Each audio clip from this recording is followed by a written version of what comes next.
doutor Higino.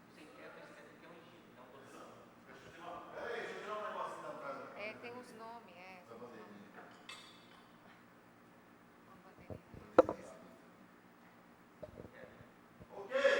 é o nome de...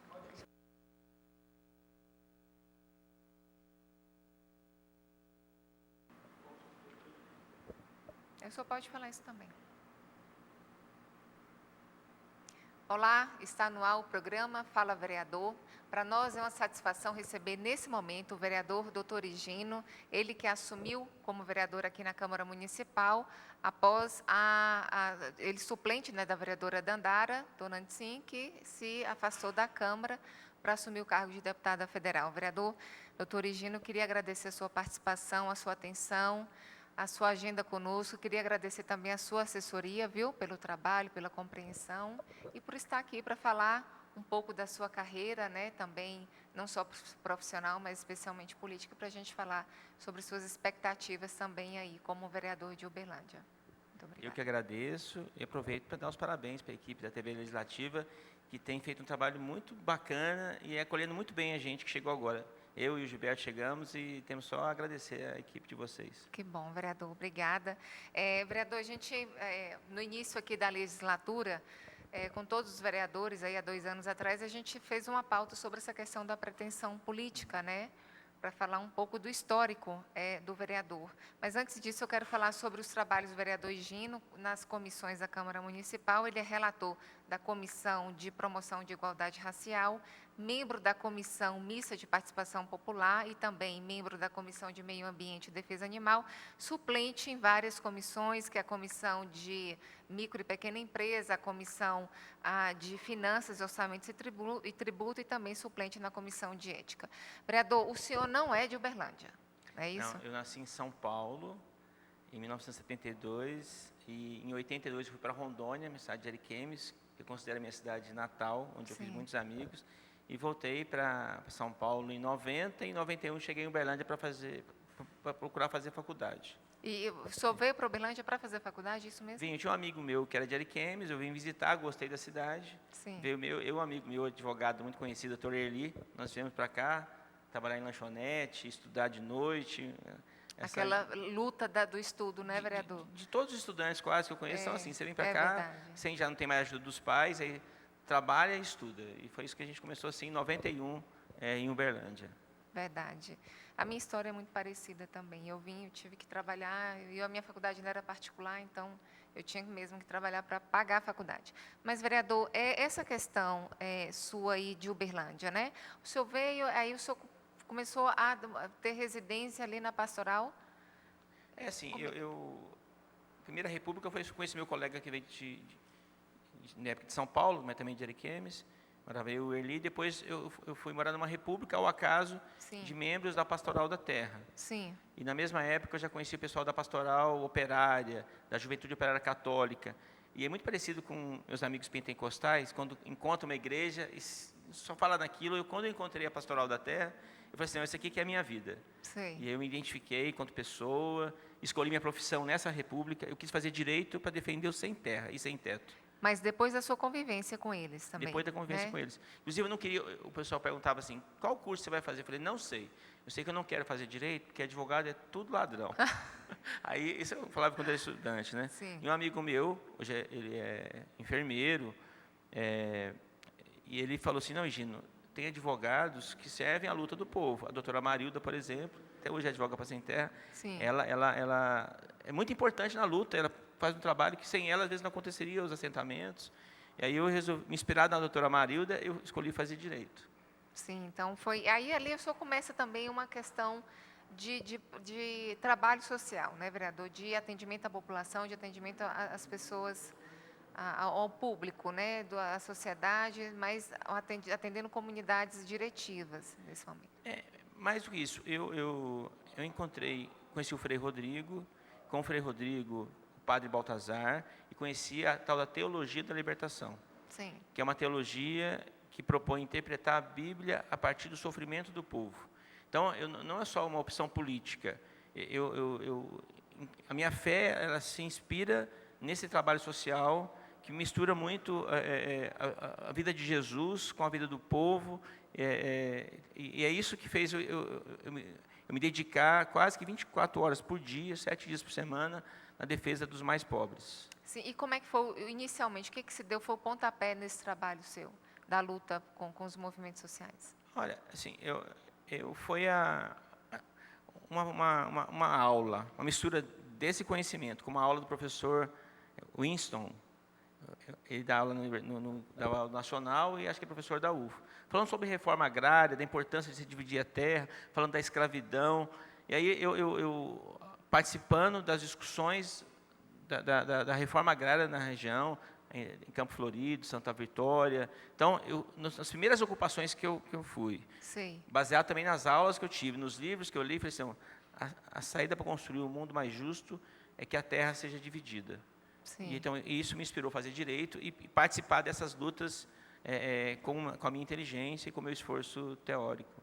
Muito bom. Vereador, e aí o senhor já entra para cargos aí na área pública, o senhor foi de 2012 a 2016 ali delegado do Ministério do Desenvolvimento, né, lotado em Belo Horizonte, representando o Ministério de Estado de Desenvolvimento Agrário em Minas Gerais. Como é que foi essa experiência, vereador? Foi uma experiência muito importante. Eu representava um ministro de Estado, então era um cargo muito importante para a minha idade.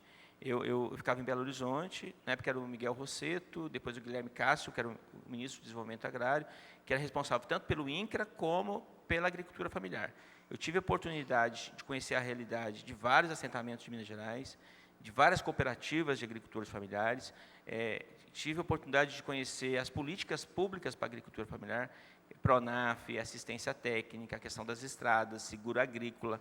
Então, por 4 anos, eu me empenhei em entender as políticas públicas para a agricultura familiar e hoje valorizo muito o pequeno agricultor, que é quem realmente põe a comida no prato do povo brasileiro. E trabalha junto com esse agroindustrial também, né? Porque eles têm, de certa forma, há uma dependência nessa relação. É isso, vereador? Assim, você tem o pequeno, o médio e o grande proprietário. Sim. Os grandes proprietários é mais commodities, é soja, milho, para exportação. Os pequenos agricultores, eles sobrevivem com muita dificuldade. Sim. São esses produtos que vão para a nossa mesa, né? Desde Sim. o leite, né? Arroz, feijão, mandioca.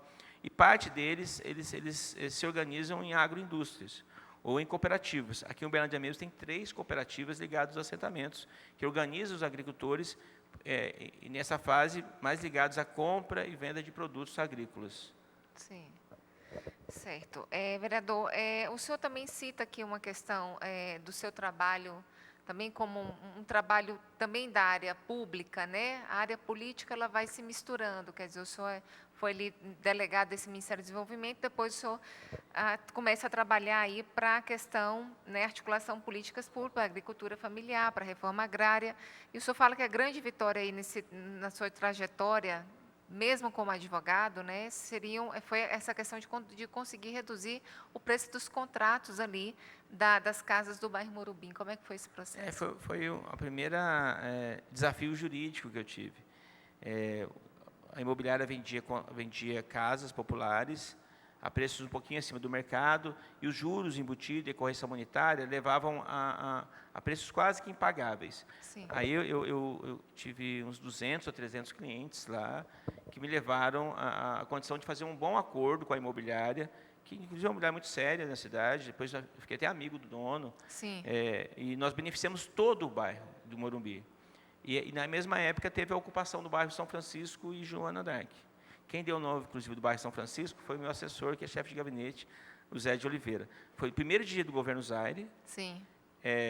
O sem-teto da região ocupou aquela área, que é uma área que é fruto de grilagem de terra, uma área que estava abandonada. E os herdeiros daquela área, que não conseguia tomar posse, por um conjunto de motivos que eu posso até vir a contar aqui na Câmara, eles, como o inventário não se resolvia, tinha muita briga de herdeiros e também de poderosos que queriam tomar conta daquela área, eles ocuparam e pediram para o Zaire desapropriar e lá virou um bairro. Então, na mesma época, eu ajudei a baixar os preços das casas no Morumbi. Sim. E também ajudei a conquistar essa região importante que é o Joana d'Arc Novo e o São Francisco. Mas quem ocupou essa área? Foram?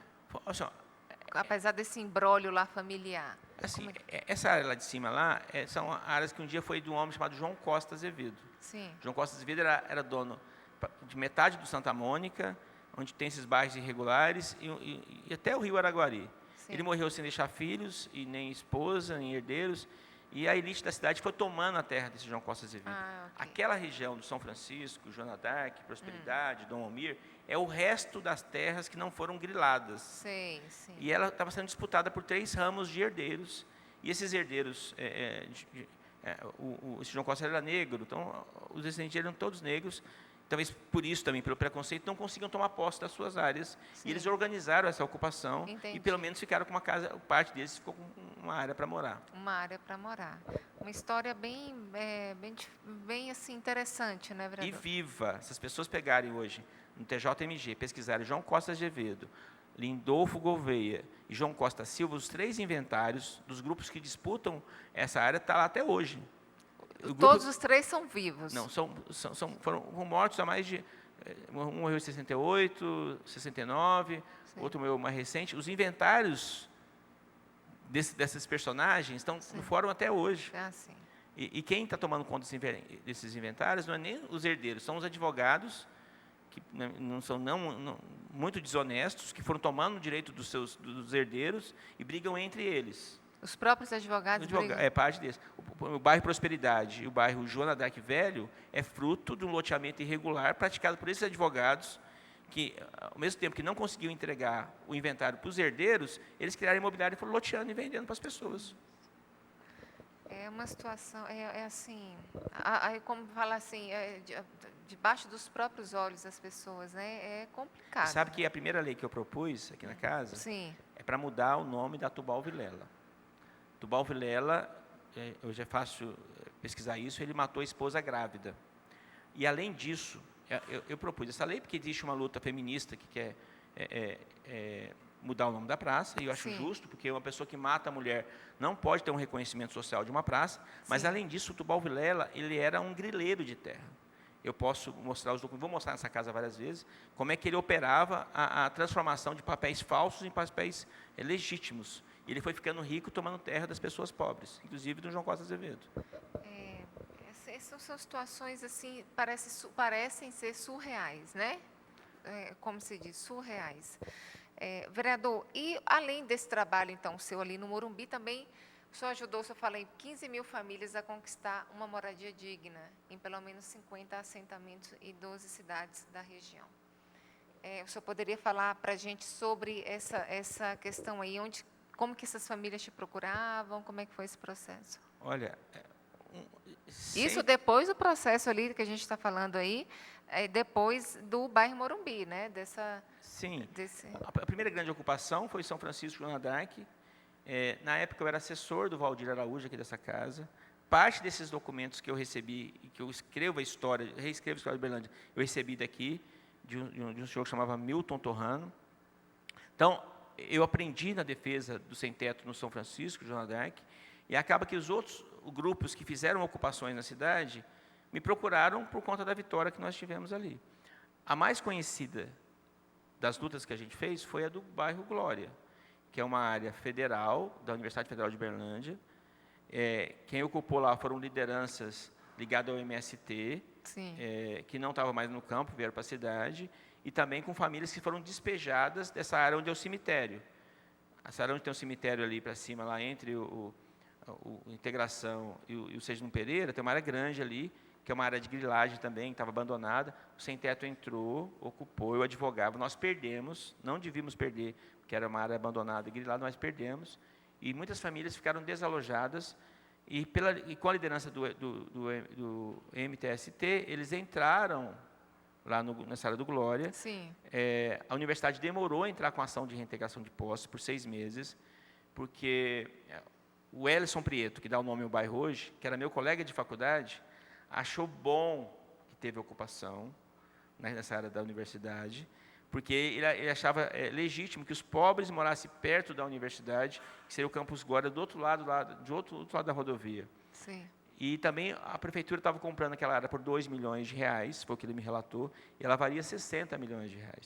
Então, ele via que para a universidade também seria bom, porque teria condição de negociar por um preço maior com o governo federal. Então, lá nós ajudamos a organizar as famílias, chegou a ter uma decisão judicial de reintegração de posse para derrubar todas as casas. A Polícia Militar disse que morreria se cumprissem a reintegração de posse 40 pessoas, isso no relatório da polícia. Sim. 30 sem teto e 10 policiais, que seria o maior conflito da América Latina. Nós, com a lei da REURB, conseguimos evitar o despejo, fizemos um acordo com a participação. A Dilma assinou um decreto, o Pimentel deu ordem para a Coab fazer a regularização, nós evitamos o despejo e consolidamos a maior vitória de sem-teto da cidade, de toda a história.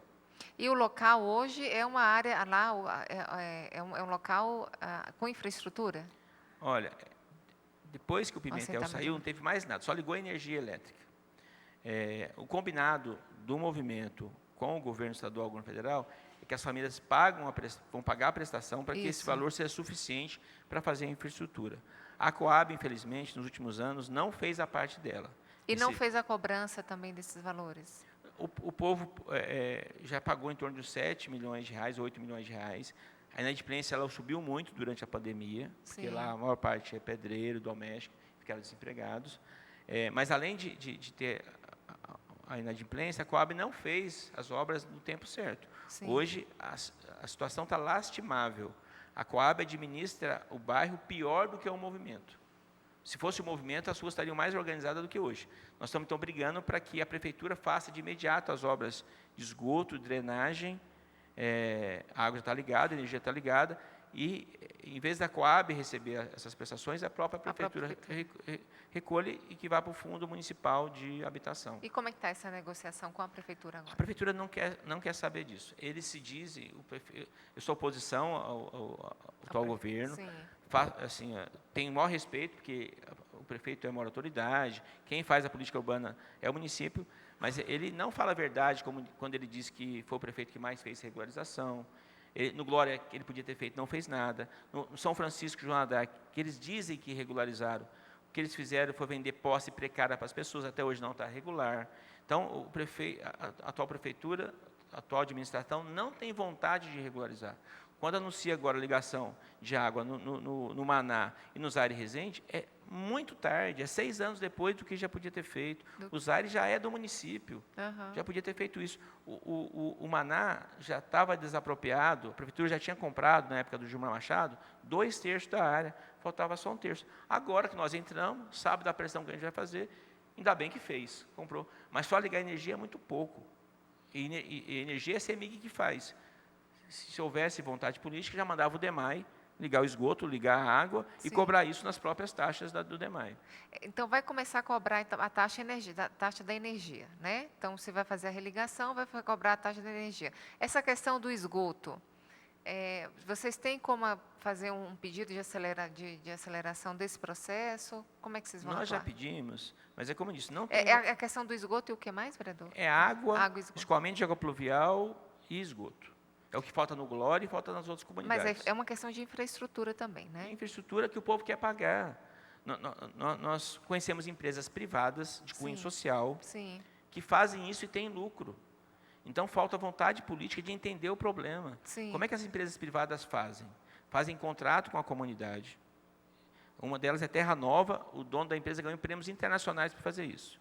Ele entra em comunidades como essa, vou trazer aqui de novo, se o prefeito não fizer, uma empresa privada vai fazer. Você faz contratos com as famílias, no Glória é 30 mil, 40 mil reais por lote. A expectativa de receita do Glória é 80 milhões de reais. Então, você pegar uma empresa que faz cobrança, que organiza o sistema de pagamentos, consegue em um banco privado, no BNDES ele faz muito isso, pode conseguir o recurso adiantado, faz as obras e recebe das famílias, e as casas ficam em garantia. Então, se o município, se uma empresa privada pode fazer isso, muito mais o DEMAI, que já é uma empresa pública. Que já é uma empresa instalada, uma empresa com toda conhecimento e experiência para essa infraestrutura. E pegar dinheiro no mercado para fazer obras de infraestrutura é comum. Quando o Delma anuncia 400 milhões de obra, parte disso é dinheiro emprestado. Para fazer infraestrutura, foram 32 milhões de reais. Então, se tivesse um olhar para os mais pobres, conseguiria fazer uma operação parecida, ainda com o povo pagando por esse empréstimo. O vereador Gino, o senhor tem a pretensão de tratar desses assuntos, né, que são assuntos de uma temática robusta, mas de uma demanda, de uma necessidade muito urgente também. O senhor pretende tratar desse assunto com o líder do prefeito aqui na Câmara? Com certeza. Eu tenho afirmado para o governo municipal, primeiro que esse ano não tem eleição. Eu sou de um partido que o presidente foi preso e voltou e falou assim, não, vou trabalhar com todo mundo. Não sou eu, um vereador, que não vou conversar com o governo. Sim. Eu já falei para o líder do governo aqui, já mandei recado para o prefeito, que eu quero apresentar o nosso ponto de vista da cidade. 25% da cidade é irregular. A maioria das pessoas não conhece Uberlândia. Então, eu estou afirmando que 25% da cidade ou não tem documento, ou não tem energia, ou não tem água, ou não tem esgoto, não tem nada disso. E pessoas que não pagam IPTU, não pagam ITBI. Então, nós pensamos que é possível o município aumentar a sua arrecadação e resolver problemas. Sim. Então, eu, com muita humildade, estou oferecendo o meu conhecimento, que é de 30 anos, sim, nessa área, propondo soluções. Tanto é verdade que eu votei com o governo. Eu sou todo bloco de oposição, mas quando o governo propõe criar a Secretaria de Habitação, criar cargos que vão, inclusive, somar esforços para regularizar, eu votei a favor do governo, para que tenha mais estrutura para receber recursos do governo federal, para fazer Minha Casa Minha Vida, e tratar questões como a REURB. Certo. A gente vai acompanhando aqui de perto, o programa está aberto até para saber como é que vai ficar esse andamento. São 2 anos aí, né, vereador, como vereador, e a expectativa é que, né, consiga-se o diálogo e esse entendimento, né, e que essas obras aconteçam. Vereador, sobre a questão fundiária ainda, ele, como o próprio vereador Higino falou aqui, o vereador doutor Higino, ele trabalhou na regularização fundiária da comunidade Glória, atual bairro Elson Pietro, né, e atua também nos processos do Maná. Ele falou recentemente, agora há pouco, sobre a questão do religamento de energia no assentamento do Maná e também do São Francisco. Ele atua também no assentamento, nas comunidades Irmã Dulce, Fidel Castro, Santa Clara e mais 40 outras comunidades, evitando a remoção forçada de inúmeras famílias, né? Vereador, rapidamente, como é que é a realidade dessas famílias? Olha, são famílias muito trabalhadoras. Podemos um dia fazer, às vezes, uma matéria externa, não sei se tem costume. Tem. Você pode ir 6 horas da manhã em qualquer uma das comunidades. Pode escolher o canto da cidade que eu levo nenhuma. As domésticas estão saindo, as pessoas que trabalham de pedreiro estão saindo das casas, as mães levando os meninos para estudar. São os trabalhadores que moram nas comunidades mais pobres. Sim. Agora, quando chove, as donas de casa, os pedreiros, têm que botar um saquinho de supermercado no pé para atravessar o barro. As crianças, às vezes, não têm um banheiro para fazer suas necessidades. Você tem a juventude que não consegue estudar porque não tem energia elétrica adequada. Então, eu quero convidar os vereadores da casa, que falam muito em família, para conhecer essas famílias. Sim. Porque não é possível uma prefeitura investir só no centro, a gente preocupar só com as pessoas que já têm tudo. Nós precisamos atender os mais pobres para incluir mais gente e tentar salvar a geração das crianças que ainda tem tudo pela frente e que se tiver oportunidade de estudar, de conseguir emprego, pode ter uma qualidade de vida muito melhor do que os nossos pais tiveram. Claro, isso sim.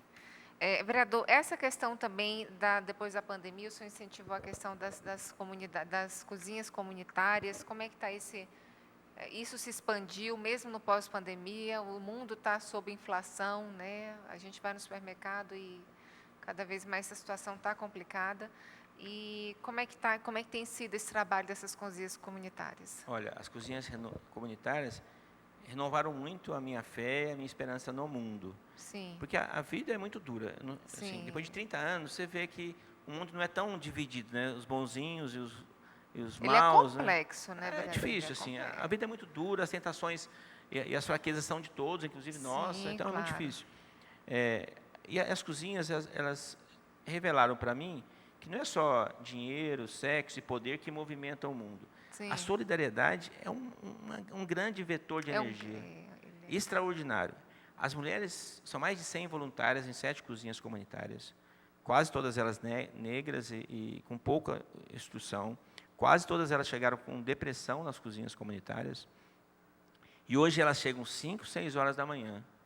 Elas mesmas articulam as doações, elas fazem as comidas, elas entregam as comidas, resolvem problemas ligados à escola, a médicos, viraram lideranças comunitárias, dão entrevistas em quase todas as televisões de Uberlândia. Elas são lideranças com autonomia e presença na sociedade. Sim. E elas fazem tudo isso, depois elas não querem ir embora. Uma das cozinhas funciona no meu escritório no Dom Almir. Elas ficam lá conversando e articulando, felizes da vida. Então, isso me faz dizer o seguinte: se nós encontrarmos mecanismos que estimulem a solidariedade, a gente pode encontrar a saída para um mundo muito mais justo do que é hoje. Sim. E como é que elas conseguem os alimentos, vereador? Como é que chegam para elas esses alimentos? Assim? Olha, a primeira compra eu fiz lá no Dom Almir até para proteger a nossa equipe. Assim, eu já trabalhei em lanchonete, depois eu virei advogado, montei uma empresa de regulação fundiária. Então, eu tenho uma equipe de 10, 12 pessoas que trabalham comigo e para mim. Sim. E grande parte delas depende muito do salário. Quando a pandemia se apresentou naquele quadro horroroso econômico, eu falei assim, nós precisamos nos proteger para ter comida, pelo menos para nós aqui, para a nossa equipe.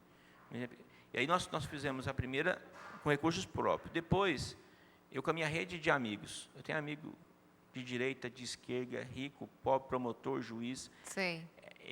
Nós conseguimos estimular as primeiras doações e apresentando um resultado. A gente sempre fez questão de recebe o dinheiro, manda a foto do que foi. Isso foi criando uma rede de proteção social. Sim. E aí essas lideranças foram aprendendo a fazer isso, então elas fazem isso sozinhas, ampliando as redes de doações e para quem entrega. E as redes de televisão perceberam que o trabalho é muito sério. Nunca ninguém fez igual fizeram, não sei se foi no Paraná, no Rio Grande do Sul, pergunta em quem que vota para depois doar. Qualquer pessoa, a qualquer hora, chegou lá, come. Ninguém pergunta se pegou fila e tem comida, pega. Então, eu penso que a seriedade do trabalho acaba atraindo doadores. E hoje são 3 mil Mamitex todos os dias, de segunda a sexta. Todos os dias, e as cozinhas só se expandiram. Começou com uma, hoje são 7. Ótimo. Olha, o vereador Dr. Higino foi eleito nas últimas eleições de 2022 com 2.853 votos pelo Partido do Trabalhador, pelo PT, né? E ficou na suplência, como a gente falou, né? E assumiu esse ano aqui na Câmara Municipal de Uberlândia. Vereador, só para rapidamente a gente finalizar, qual a expectativa nesse primeiro, como foram os trabalhos, né, nesse primeiro mês de trabalho aqui na Câmara, já como parlamentar, e a expectativa aí dos próximos meses? Então, eu estou muito animado. Eu fui o 7º vereador mais votado da cidade, não assumi o cargo, porque a Dandara foi a mais votada e o PT só fez um. Hoje a Dandara é deputada federal, uma das mais votadas de Minas Gerais. Nós vamos trabalhar com gabinetes interligados permanentemente. Hoje mesmo vou ter uma reunião com a Dandara. Ela tem 18 milhões de reais de verbas para poder investir na região. Nós vamos discutir com ela sobre isso. Vamos buscar mais recursos em Brasília. E Dandara e eu representamos, talvez, as 2 principais lutas contra as raízes de injustiça no Brasil: latifúndio e escravidão. Então, a Dandara é uma lutadora contra preconceito, defesa do povo negro, da sua cultura, religiosidade. E eu, há 30 anos, combato o latifúndio para que ele seja repartido. Então, aqui na casa, eu tenho feito amizade com todos os vereadores, tanto faz a situação, ser oposição, consegui espaços importantes nas comissões que você falou aí. Já estamos convocando 2 audiências públicas e quero ajudar Uberlândia a crescer com o Brasil. Então, foi um vereador que vai fazer tudo para ajudar a cidade a crescer. Que bom, vereador. Então, a população vai ter boas expectativas do senhor, né? Vai cobrar muito também. Ok. Vereador, muito obrigada pela sua participação. Queria agradecer novamente, viu, toda a sua equipe novamente, a toda a atenção, e esperamos o senhor já para um próximo programa também. Okay? Eu que agradeço, que Deus abençoe. Quando puder, nós vamos visitar as comunidades lá na base. Com certeza. A TV está aí para isso, viu, vereador? Muito obrigada. Nós falamos nesse momento com o vereador Dr. Higino, eleito pelo Partido dos Trabalhadores. Eu falei Partido do Trabalhador, Partido dos Trabalhadores, a cabeça é a correria. Agradeço mais uma vez ao parlamentar, agradeço a você também, telespectador. Também esperamos você no próximo programa e até lá.